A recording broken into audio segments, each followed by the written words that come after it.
Bien, sigamos con la segunda parte de este tema.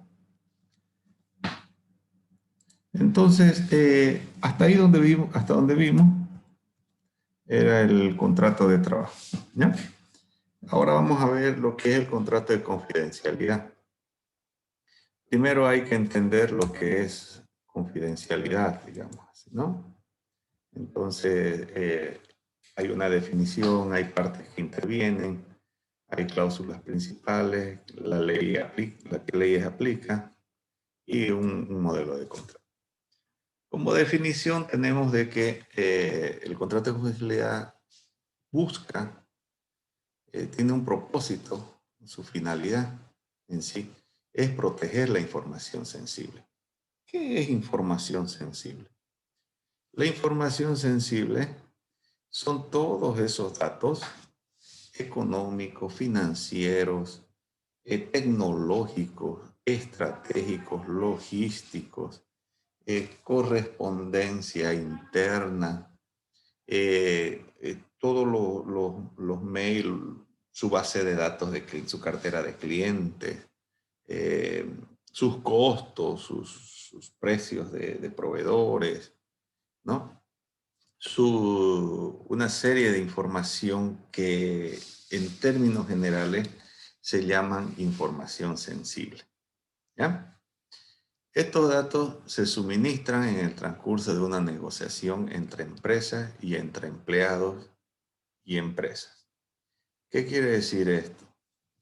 Que puede ser de que entre dos empresas tengamos un interés común, la una de obtener un servicio y la otra de proveer un servicio. Entonces es una negociación de empresa a empresa, ¿sí?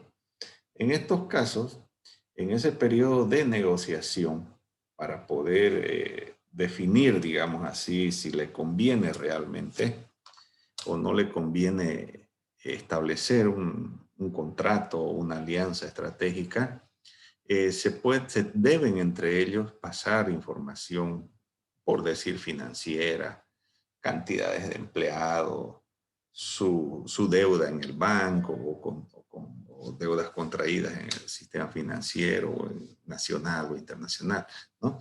Entonces, toda esa información está protegida por un contrato de confidencialidad, ¿sí? Entonces, lo mismo ocurre cuando uno es empleado de alguna empresa. Muchas veces por nuestras manos pasa bastante información sensible, ¿no? Estados de cuenta, deudas, demandas inclusive de procesos judiciales, cosas así, que no podemos estar ventilándolos abiertamente y ni abiertamente en muchos casos, quiere decir con nadie, se puede estar comentando eso. No son motivos de conversación en una reunión ni familiar, ni de compañeros del colegio, de la universidad, mucho menos motivos de conversación en una recepción social, digamos, ¿no? En términos generales, ¿sí? Entonces, a eso se refiere las dos tipos, en qué momentos pueden haber intercambio de información confidencial, de información sensible.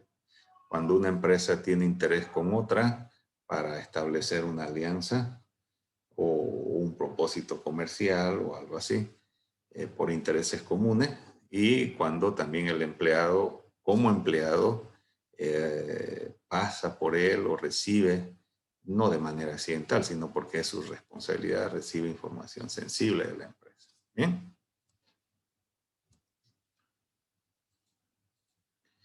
Entonces, las partes que intervienen es, pues, nuevamente, habíamos hablado un poco en la primera parte del tema, en el contrato de trabajo.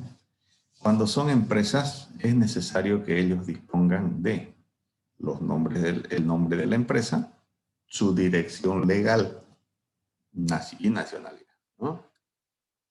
El tipo de empresas, o sea, el tipo de asociación comercial, sociedad anónima, de responsabilidad limitada, de responsabilidad limitada, de sociedad anónima mixta, o si es unipersonal, ¿no? El NIT, que sería el número de identificación del tributario, que es con lo que se pagan los impuestos a la Oficina de Impuestos Nacionales. Inclusive hay otros documentos que necesitan, el Fundempresas, por ejemplo, ¿sí? Las licencias de funcionamiento del municipio donde operan, cosas así, que pueden ser también exigidos, ¿no? El nombre y cargo de los representantes legales. ¿Por qué dice el cargo? El nombre está bien, es una persona, fulano de tal. Y el cargo de los representantes legales. No siempre en el contrato de confidencialidad va a ser el responsable, el gerente general de la empresa. Puede que como representante legal para ese proyecto, para ese contrato de confidencialidad, sea simplemente el gerente de proyectos, ¿sí? Donde tiene que intercambiar cierta información. O tal vez el representante legal sea el gerente de una sucursal de alguna ciudad o de algún departamento, de alguna oficina específica dentro de la empresa. ¿Entiende? Con esto quiero decirle que para firmar un contrato de confidencialidad, la empresa puede nombrar a un responsable legal o un representante legal para específicamente ese contrato de confidencialidad. ¿Sí? No necesariamente va a ser o tiene que ser obligatoriamente el gerente general. ¿Sí? Eso se hace con un poder legal, se llama un poder legal que es asignado a fulano de tal para representar en este contrato de confidencialidad, para representar a la empresa para estos asuntos de intercambio de información confidencial, ¿sí? Específicamente en ese sentido. Bueno, cuando son empresa y empleado, se necesitan los nombres de la persona, la dirección, la nacionalidad de la persona. Y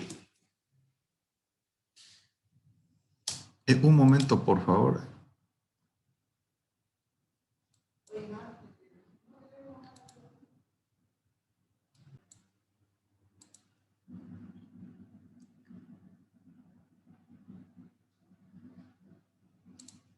Bien. Aquí estamos, ¿no? Entonces, cuando el empleado lo que necesita es identificarse como persona natural, su cédula de identidad, por ejemplo, ¿sí? Su profesión, sus títulos profesionales, provisión nacional, su cédula de identidad, ya dijimos, en algún otro caso puede ser que le exijan, no sé, digamos, certificado de nacimiento, aunque no tiene sentido ya por la cédula de identidad, pero ocurre en empresas que tienen ciertas particularidades. Puede ser también su registro nacional de ingeniero que le otorga la CIP, así si es profesional en ingeniería, entonces así validan su título profesional, ¿no? En cualquiera de las ramas de ingeniería. También veamos sus principales cláusulas. Las más importantes o relevantes serían el objeto del contrato. El objeto es lo que va, lo que va a proteger. Objetivo y objeto son diferentes cosas, por si acaso, son diferentes conceptos, ¿no? Objetivo es un propósito y objeto del contrato son los elementos que van a intervenir en el contrato, ¿sí? Va a intervenir ciertas personas con ciertos elementos de información, etcétera, etcétera, ¿sí? Son los elementos que van a componer el contrato, las partes, fulano de tal como representante legal de una empresa, el otro fulano de tal como representante legal de la otra empresa, los contratos, etcétera, etcétera, ¿no? Que puedan, la información que va a ser declarada en ese contrato de confidencialidad y que van a intercambiar. La información confidencial, por supuesto, que ya sería en sí el impreso o en digital, un proyecto, los costos, diseños, planos, información bancaria del sistema financiero, de deudas, de crédito, de deudores también, quienes deben a esa empresa, ¿no? Para componer su información financiera, para complementar, ¿no? Su flujo de caja también puede ser, ¿no? Diariamente esta empresa mueve tanto, si es una empresa comercializadora de, no sé, de computadoras o de otro rubro, ¿no? Por si acaso no es que confidencialidad, el contrato de confidencialidad va a ser para empresas del área de tecnología, no. Puede ser de en cualquiera de las áreas, en cualquiera de los rubros, de los que ustedes se imaginan de un sistema comercial, ¿no? Dentro de lo que es el comercio en sí, ¿no?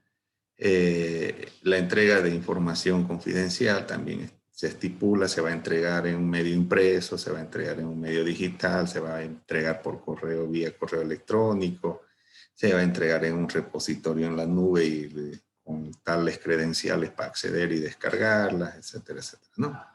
Y el tiempo de duración del contrato. O sea, ¿qué tiempo no puede ser revelada o develada esa información? Supóngase de que existen contratos, por ejemplo, hay casos de gerentes de algunas empresas, de grandes empresas, que tienen contratos de que no pueden ellos revelar la información de donde están trabajando, no solamente por un año o por 2 años, sino por 15 años, por 20 años. ¿Sí? No pueden revelar ningún tipo de información referente a esa empresa por periodos de tiempo así, de largos. ¿Sí? Es más, existen contratos de confidencialidad donde renuncian a ciertas posibilidades de poder ser gerente. A ver, yo soy gerente de Entel, digamos así, de la empresa Entel, gerente general. Y de pronto yo tengo un contrato de confidencialidad. Por supuesto que no puedo revelar esa información por un periodo de 20 años, ningún tipo de información de esta empresa. Y puede ser que tenga como una cláusula adicional de que tampoco puedo ejercer un cargo de gerencia o de director ejecutivo o cosas así, o gerente de sección, en ninguna otra empresa de telecomunicaciones por los próximos, digamos, 5 años o 3 años, cosas así. ¿Sí? Los contratos de confidencialidad son bien cuidados, tratan de cuidar lo más que se puede en la información confidencial de una empresa o de las empresas involucradas. ¿Sí? Eso funciona así. No es que simplemente el contrato de confidencialidad dura durante el periodo de negociación de empresa a empresa y después al otro día uno está publicando la información que ya la tiene, por supuesto, guardada o en impreso o en digital, ¿no? O puede uno estar comentando por aquí o por allá. No, tienen duraciones bastante largas, ¿no? Donde más o menos calculan ellos de que después de pasado ese tiempo ya esa información realmente no tiene importancia o valor alguno, ¿no? Bien. El objeto del contrato es las partes que acuerdan en el ámbito de las negociaciones que están llevando a cabo durante la permanencia como empleado, ¿no?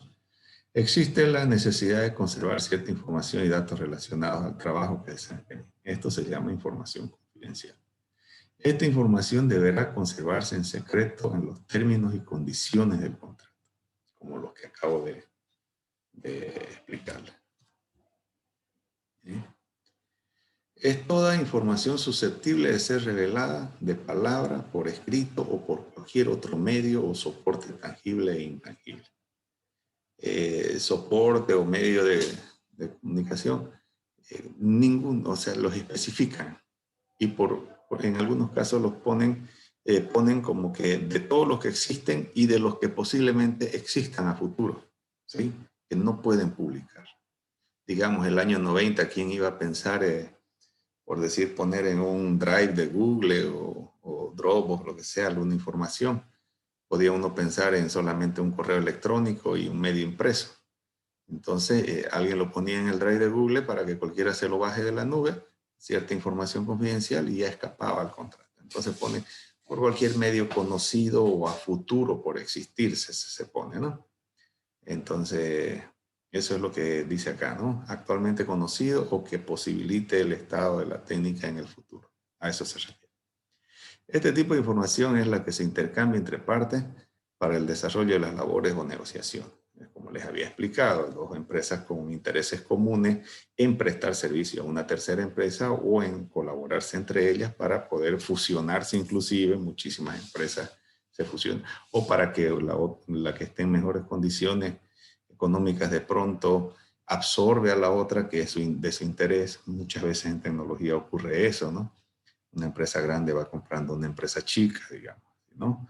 Se van adueñando y etcétera, etcétera. Se van comprando más que adueñando. Entonces, bueno, eso sería entre empresas para labores o negociaciones, ¿no? O de una de las partes considere confidencial y así se lo transmita, ¿no? Todo esto tiene que ser formalmente descrito. ¿Qué es información confidencial para el uno? Porque nada se deja por sobreentendido.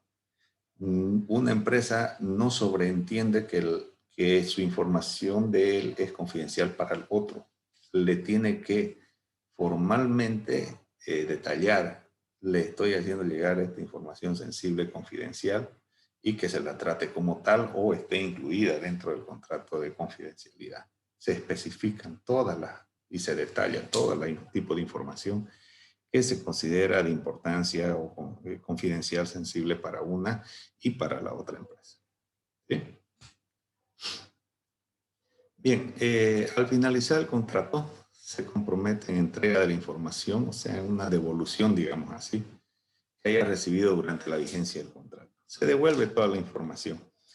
Hay muchos casos que es tentadora por la información y yo me la quiero quedar guardada en mi computadora. ¿Quién dice que no voy a tener yo una copia ya en un formato digital? Bueno, lo tengo en el Drive, lo tengo en disco duro externo, lo tengo en mi flash memory, en mi disco duro de mi laptop o en el disco duro de la PC de la oficina o de mi casa. ¿Sí? Pero hay ese compromiso de que se devuelve. Te dieron tales contraseñas, por decir, para entrar, se devuelve todo eso, si es que usted la cambió, por decir. Y lo recomendable en grandes empresas, es no quedarse con nada, ¿no? Es no quedarse con nada, ni por curioso, no hay ese sentimiento, yo lo tengo guardado, ¿no?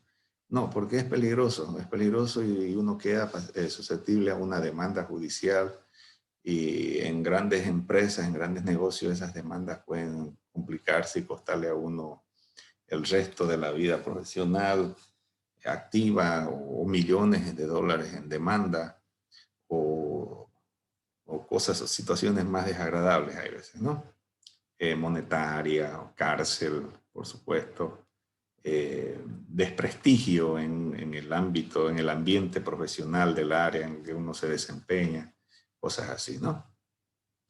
Entonces, no llevar a cabo ningún tipo de reproducción parcial o total de la información que haya sido recibida, es lo que acabo de decir, ¿no?